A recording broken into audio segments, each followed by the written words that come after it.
ಅಲ್ಲ ಅವ್ರದ್ದು ಒಂದು ಎಲ್ಲ ಒಂದ್ ಕಡೆ ಸಾಫ್ಟ್ ಇರ್ಬೇಕು. ಅವರು ಡಿ ಕೆ ಶಿವಕುಮಾರ್ ಒಂದು ಸ್ವಲ್ಪ ಸಾಫ್ಟ್ ಇದ್ದಾರೆ ಈ ವಿಚಾರವಾಗಿ.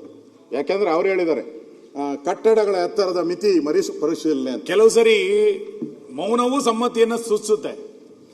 ಇಷ್ಟೆಲ್ಲ ಅವರು ಕರಪ್ಷನ್ ಅಂತ ಹೇಳ್ತಾ ಇದ್ರು, ಇದೆಲ್ಲ ಹೇಳಿದಾಗ ಡಿ ಕೆ ಶಿವಕುಮಾರ್ ಅವರು ಮೌನವಾಗಿದ್ದಾರೆ ಅಂದ್ರೆ ಸಮ್ಮತಿ ಅಂತ ಹೇಳೋದು ಅಥವಾ ಎಲ್ಲದಕ್ಕೂ ನಂದು ಒಪ್ಪಿಗೆ ಅಂತ ಹೇಳೋದು ಏನು ಅಂತ. ಸುನೀಲ್ ಅಣ್ಣ ನಿಮಿಷ, ನಾನು ನಿನಗೂ ಉತ್ತರ ಕೊಡಕ್ಕೆ ದೇವ್ರ ಶಕ್ತಿ ಕೊಟ್ಟಿದ್ದಾನೆ, ಅವ್ರಿಗೂ ಗೊತ್ತದ. ನಾನು is a leader of the opposition, I should not disturb you. Reply ಕೊಡೋಕೆ ಕೊಡ್ತೀನಿ. ಏನು ಮಧ್ಯ ಎದ್ದು ನಿಂತ್ಕೊಂಡು ಮಾತಾಡಿದ್ರೆ ಇನ್ ಲೀಡರ್ ಆಫ್ ದಿ ಅಪೋಸಿಷನ್ ಮಾತಾಡೋದು ಸುಮ್ಮನೆ ಡಿಸ್ಟರ್ಬ್ ಮಾಡೋದು ಬೇಡ. ಕೊಡ್ತೀನಿ, ಬೇಕಾದ್ರೆ ಒಂದೊಂದು ಪಾಯಿಂಟ್ಗೂ ಉತ್ತರ ಕೊಡಕ್ಕೆ ನನ್ಗೇನು ಪೇಪರ್ ಏನು ಬೇಡ. ನಾವು ನಿಮ್ಮ ಆಡಳಿತದಲ್ಲಿ ಹೆಂಗ್ ನಿರೀಕ್ಷೆ ಮಾಡಿದ್ವಿ ಅಂದ್ರೆ, ಮೊನ್ನೆ ಈ ಖಾತಾದ ವಿಷಯ ಮಾತಾಡಿದಾಗ ಸಾಕ್ಷಿ ಇದೆಯಾ ಎಲ್ಲಿದೆ ಅಂತ ಕೇಳಿದ್ರಿ. ಒಂದ್ ನಿಮಿಷ ಆನ್ಸರ್ ಮಾಡಿ.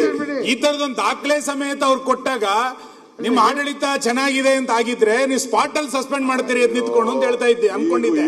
ನೀವು ಅದನ್ನ ಏನು ಮಾಡ್ತಾ ಇಲ್ಲ ಅಂತಂದಾಗ ಸುಮ್ನೆ ನಾನು ಒಬ್ಬ ನೀವು ಇದ್ರಲ್ಲಿ ಏನು ಭಾಗಿಯಲ್ಲ, ಅದೇ ಸಮ್ಮತಿ ಇದೆಯಾ ಅಂತ ಅಷ್ಟೇ.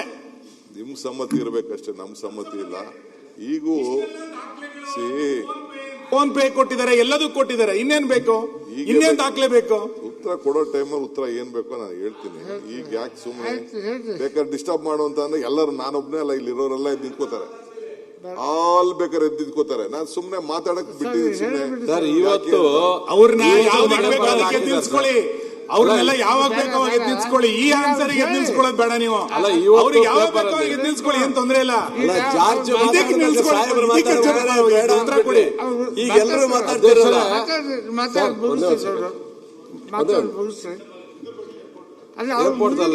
ಆಯ್ತು.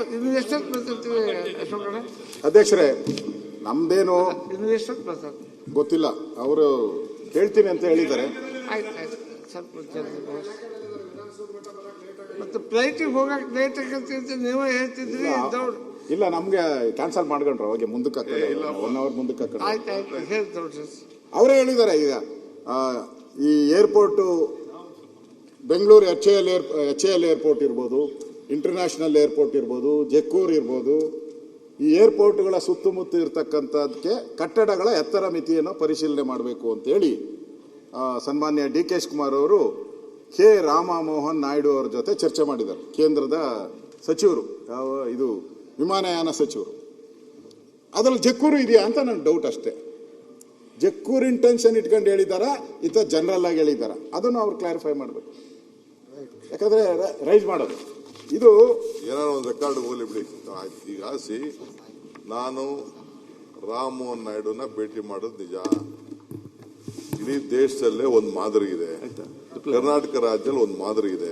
HAL ಇರ್ಬೋದು, ಇಂಟರ್ನ್ಯಾಷನಲ್ ಏರ್ಪೋರ್ಟ್ ಇರ್ಬೋದು, ಯಾವುದೇ ಏರ್ಪೋರ್ಟ್ ಅಕ್ಕಪಕ್ಕ ಈಗ ಪ್ರೀಮಿಯಂ ಎಫೇರ್ ಮಾಡಿದೀವಿ. ಅದರಿಂದ ನಮ್ಮ ಬೆಂಗಳೂರು ನಗರಕ್ಕೆ ದುಡ್ಡು ಬರಬೇಕು. ಇಡೀ ದೇಶದಲ್ಲಿ ಪ್ರೀಮಿಯಂ ಎಫೇರ್ ಇದೆ. ಈಗ ನೀವು ಮಂಗಳೂರಲ್ಲೂ ಪ್ರೀಮಿಯಂ ಎಫೇರ್ ಮೊದಲಿಂದಾನೆ ನಿಮ್ಮ ಕಾಲದಲ್ಲೇ 2020 ಆಕ್ಟ್ ಅಲ್ಲೇನೆ ಇತ್ತು. ನಾವು ಅದನ್ನು ಎಕ್ಸಿಕ್ಯೂಟ್ ಮಾಡಕ್ಕೆ ಕೆಲವು ಬೇಕಾದಷ್ಟು ಕೋಡ್ ಅವು ಇವು ಅಡಿಷನಲ್ ಬರ್ತಾ ಇದೆ. ಸೊ ಇಡೀ ದೇಶದಲ್ಲಿ ಯಾವ ರೀತಿ ಇದೆ, ನಮ್ಮ ರಾಜ್ಯದಲ್ಲೂ ಆ ರೀತಿ ಮಾಡಿಕೊಡಿ ಅಂತ ಅಂದ್ಬಿಟ್ಟು ರಿಕ್ವೆಸ್ಟ್ ಮಾಡಿದ್ವಿ.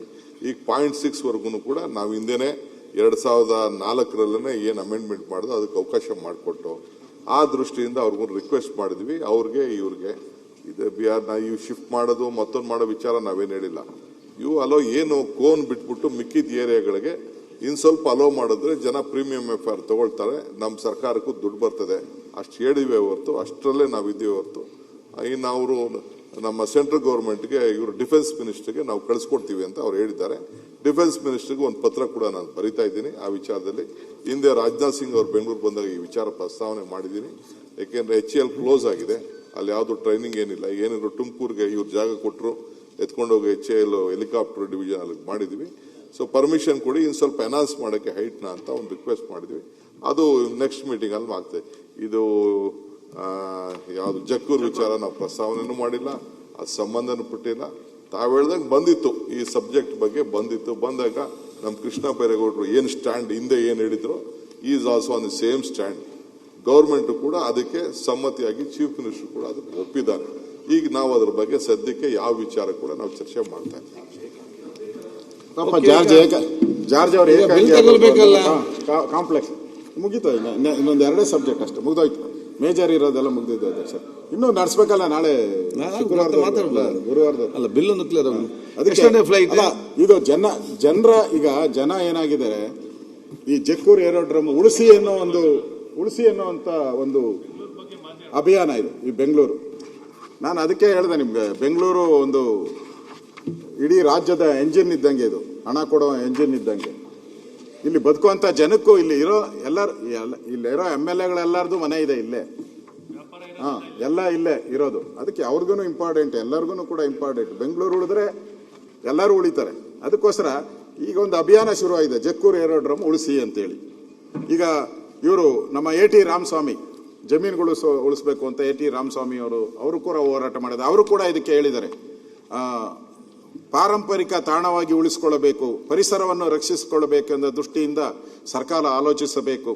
ಬೃಹತ್ ಕಟ್ಟಡಗಳು ನಿರ್ಮಿಸಲು ಕ್ರೀಡಾ ಸಂಕೀರ್ಣಗಳಿಗೆ ಬೇರೆ ಕಡೆ ಅವಕಾಶ ಮಾಡಿಕೊಡಬಹುದು, ಆದರೆ ಇಂತಹ ಐತಿಹಾಸಿಕ ಸ್ಥಳವನ್ನು ಕಟ್ಟಡಗಳಾಗಿ ಬಲಿ ಕೊಡಬಾರದು ಎಂದು ಪರಿಸರಕ್ಕಾಗಿ ನಾನು ಈ ಸಂಘಟನೆಯ ಅಧ್ಯಕ್ಷರಾಗಿ ನಾನು ಡಿಮ್ಯಾಂಡ್ ಮಾಡ್ತಾ ಇದ್ದೀನಿ ಅಂತ ಹೇಳಿದ್ದಾರೆ.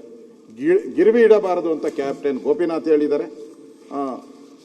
ಈ ತರ ಬಹಳಷ್ಟು ಜನ ಯಾರ್ಯಾರು ಬೆಂಗಳೂರನ್ನ ಪ್ರೀತಿಸುವಂತವರು ಕೂಡ ಎಲ್ಲರೂ ಕೂಡ ಹೇಳಿದ್ದಾರೆ. ಅದರಿಂದ ಅಧ್ಯಕ್ಷರೇ, ನಾನು ಈ ಜಕ್ಕೂರ್ ಏರೋಡ್ರಮ್ಮು ಏನು ಒಂದು ಐತಿಹಾಸಿಕ ಇದಿದೆ, ಇದನ್ನು ಯಾವುದೇ ಕಾರಣಕ್ಕೂ ರಿಯಲ್ ಎಸ್ಟೇಟ್ ಮಾಫಿಯಾಗಳ ಕೈಗೆ ಹೋಗಬಾರ್ದು, ಅದನ್ನು ಆಗಕ್ಕೆ ಬಿಡಬಾರ್ದು.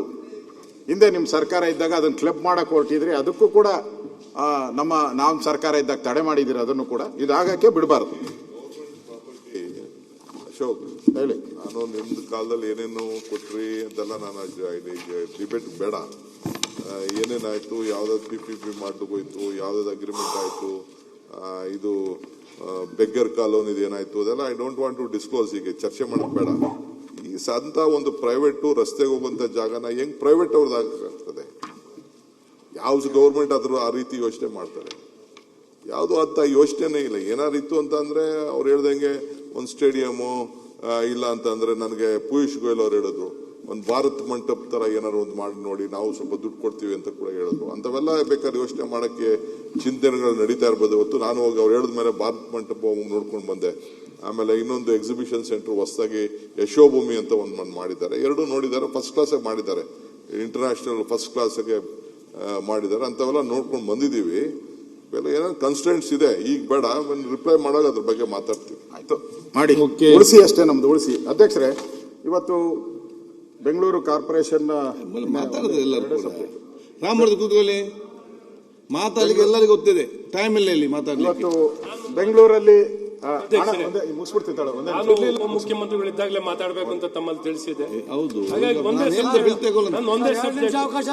ಬೇರೆ ಬೇರೆ ಅಲ್ಲ, ಅವ್ರು ಮಾತಾಡಿದ ನಂತರ ನಿರ್ಭೀತ, ನಿಷ್ಪಕ್ಷಪಾತ, ವಿಶ್ವಾಸಾರ್ಹ ಸುದ್ದಿಗಳಿಗೆ ಮತ್ತೊಂದು ಹೆಸರಾಗಿರುವ ನ್ಯೂಸ್ 18 ಕನ್ನಡ ಈಗ ಆಪ್ನಲ್ಲೂ ಲಭ್ಯವಿದೆ. ದಯವಿಟ್ಟು ಇಲ್ಲಿರುವ QR ಕೋಡ್ ಸ್ಕ್ಯಾನ್ ಮಾಡಿಕೊಂಡು ಆಪ್ ಡೌನ್ಲೋಡ್ ಮಾಡೋದಕ್ಕೆ ಮರಿಬೇಡಿ. ನಿಮ್ಮ ಬೆಂಬಲ ಹೀಗೆ ಸದಾ ನಮ್ಮೊಂದಿಗಿರಲಿ. ಧನ್ಯವಾದ.